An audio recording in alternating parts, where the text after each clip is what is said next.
Le district B13 est une terre de violence, un endroit où il n'y a pas d'école ni même de bureau de poste. Cet endroit est devenu depuis longtemps un refuge pour les gangs clandestins et les barons de la drogue, car le gouvernement l'a pratiquement abandonné, ne se donnant pas la peine d'intervenir. Malgré l'odeur de poudre et de drogue qui règne dans cet endroit, il y a encore quelqu'un qui a gardé une âme pure. Il s'agit de Leto, un jeune homme qui vit toujours pour la justice. Il n'est pas impliqué dans le commerce de produits illicites. Un jour, le géant K2 est venu chercher Léo dans son immeuble. À la vitesse de l'éclair, il a tranché et brisé le cou des deux disciples de Léo sans la moindre pitié. À ce moment précis, Léo venait d'intercepter une cargaison de Taha, leur puissant chef. Il s'agissait d'une bonne vingtaine de kilos de poudre blanche. Léo était déterminé à détruire toute la dangereuse cargaison. K2, sur ordre de Taha, a immédiatement mené une nuée d'hommes à sa recherche. Il était connu pour ses méthodes impitoyables, traitant les vies humaines comme des déchets.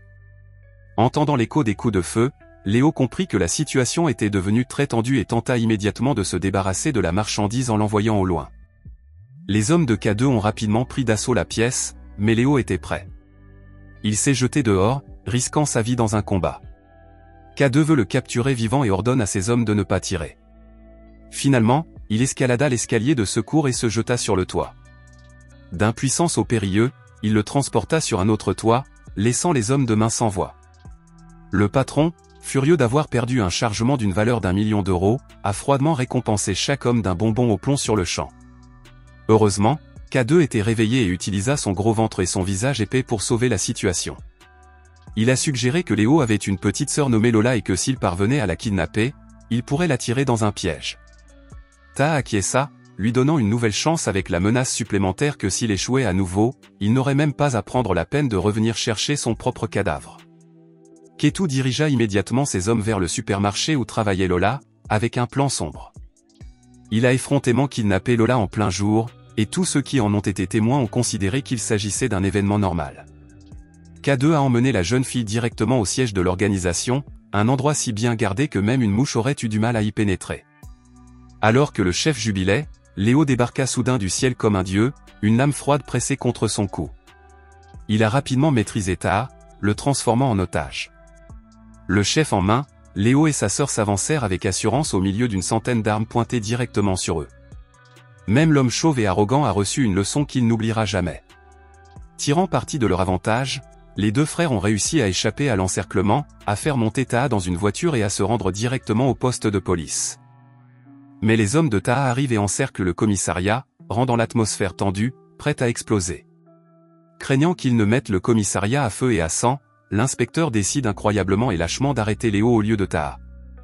Le héros est devenu prisonnier, tandis que le diable a été libéré. Le temps passa tranquillement. 6 mois plus tard, Leto était toujours emprisonné. Chaque jour, il entraînait son corps, se préparant au jour où il serait libre de sauver sa sœur. Un jour, son gang prit pour cible un véhicule de transport blindé. Ils ont envoyé 2 enfants badigeonner le pare-brise de savon pour aveugler le conducteur, puis ont attaché une bombe à retardement pour faire sauter les coutilles, détournant rapidement le véhicule et retournant à leur base. Ils ont ouvert la soute avec empressement pour vérifier leur butin, mais ils ont trouvé à l'intérieur une bombe à retardement d'un projet nucléaire de l'armée. Taha l'avait accidentellement activée et, dans les 24 heures, tout le district 13 serait réduit en poussière. Dès qu'il a appris la grave nouvelle, le ministre de la Défense a réagi immédiatement en faisant appel à Damian, un démineur expérimenté, et en lui confiant une mission de vie ou de mort pour désamorcer l'engin et sauver les 2 millions d'habitants du district 13. Connaissant à l'avance cette difficulté, le supérieur de Damian s'était arrangé pour que Léo, qui purgeait une peine de prison, soit son partenaire. Léo est né et a grandi dans le district 13, dont il connaît les moindres recoins. Il était le seul homme en vie à pouvoir aider Damen. Mais le problème est que Léo a un profond ressentiment envers la police et qu'il n'acceptera jamais de coopérer. Pour gagner sa confiance, il prétendit qu'il avait été arrêté pour avoir tué l'un des hommes de Taha lors d'une transaction qui avait mal tourné et qu'il ne voulait plus que s'échapper pour se venger. Dès qu'il eut fini de parler, Damen brisa la serrure de la porte de la camionnette et s'empara en un instant du volant. Léo et lui se dirigent immédiatement vers le district 13. La camionnette se dirige vers la porte. Cependant, Léo a soudainement cligné des yeux et a soudainement menotté Damen au volant avec une paire de menottes en forme de 8. Il s'est avéré qu'il savait depuis le début que Damen était un policier sous couverture et qu'il avait compris qu'il était utilisé. Leto a froidement déclaré qu'il sauverait sa sœur seule, sans l'aide de Damian. Avant même de savoir comment se libérer des menottes, Damian a dû affronter une autre meute de loups. Dans ce district 13, les méchants ont l'air sympathiques et sourient comme des reines de beauté. Mais dans leur dos, ils ont un pistolet pointé sur leur tête. Ils ne s'attendaient pas à ce que, même avec les mains menottées, Damian puisse transformer un désavantage en arme.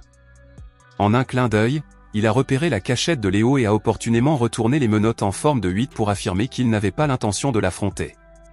Sa couverture a volé en éclats et Damen n'a d'autre choix que de tout avouer. Qu'il avait été forcé d'agir uniquement pour avoir la chance de désamorcer la bombe entre les mains de Taha, celle qui menaçait de ramener toute la ville à l'âge de pierre. En entendant cela, la juste conscience de Léo se réveille.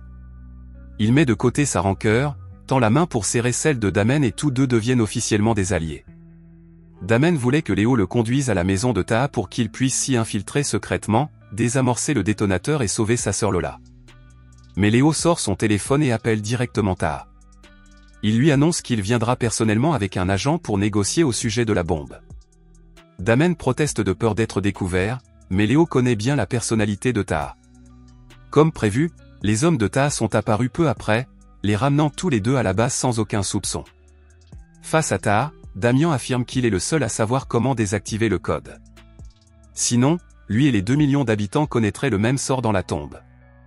Mais Taha lui répond froidement qu'il s'en moque car il a déjà préparé une rampe de lancement pour transformer la bombe en une arme mobile capable d'attaquer n'importe quelle ville. Il voulait que Damen paie 20 millions de dollars en échange de la sécurité.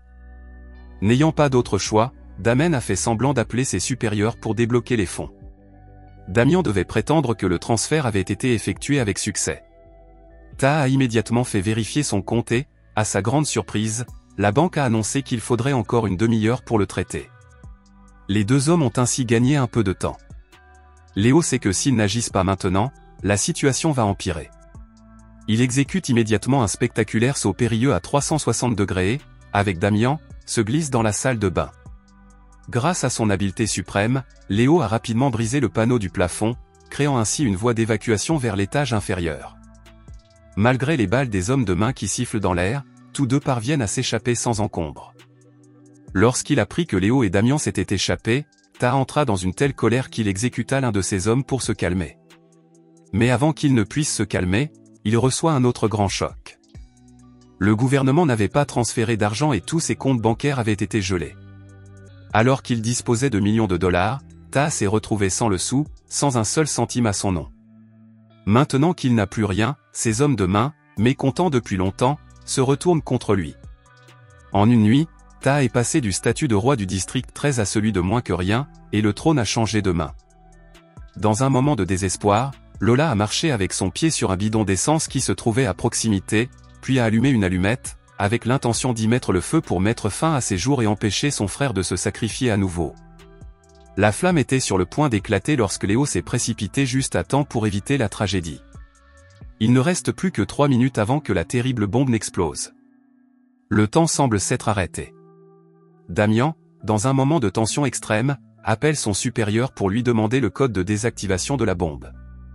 Le fonctionnaire affiche une expression perplexe, puis énonce froidement le chiffre 9293B13. En entendant le code, Damen s'empresse de le saisir sans hésiter. Mais Léo sent immédiatement que quelque chose ne va pas. Son intuition lui dit qu'il y a anguille sous roche. Il s'agit du code postal de ce quartier et il se demande, si l'armée n'avait vraiment pas l'intention d'apporter une bombe dans le quartier B13, pourquoi le code correspond si parfaitement? Il ne s'agissait pas d'un ordre de détonation, mais plutôt d'un ordre de détonation préétabli. Il ne restait plus que le son de l'horloge de la bombe qui décomptait les secondes. La bombe s'est arrêtée. Damian est abasourdi, un mélange d'émotions, de soulagement et d'amertume à la fois, car il se rend compte qu'il a été trompé par ses supérieurs. Tous les trois ont transporté la bombe ensemble. Étonnamment, les gangs du quartier ne les arrêtent pas, mais les laissent partir tous les trois, comme si leur bravoure avait poussé tout le monde à baisser la tête en signe de respect. Lorsqu'ils ont apporté la bombe devant le supérieur, Léo et Damian l'ont simultanément menacé, l'obligeant à dire la vérité. Le ministre doit avouer que le gouvernement n'a jamais eu l'intention de sauver le district B13. Il le considérait comme une tâche sur la société et voulait utiliser la bombe pour le nettoyer. Mais ce tour de passe-passe a échoué car la confession a été filmée par un journaliste à travers une fenêtre et diffusée en direct à la télévision nationale. Il s'est avéré que Damian avait secrètement organisé l'opération à l'avance, transformant les mensonges de ses supérieurs en preuves irréfutables. Léo a reçu une forte récompense, mais n'est pas parti. Il est retourné dans le district B13, un endroit plein de sang et de crimes, mais où il avait sa place. Damian a dit que les 2 millions d'habitants avaient besoin d'un héros comme lui.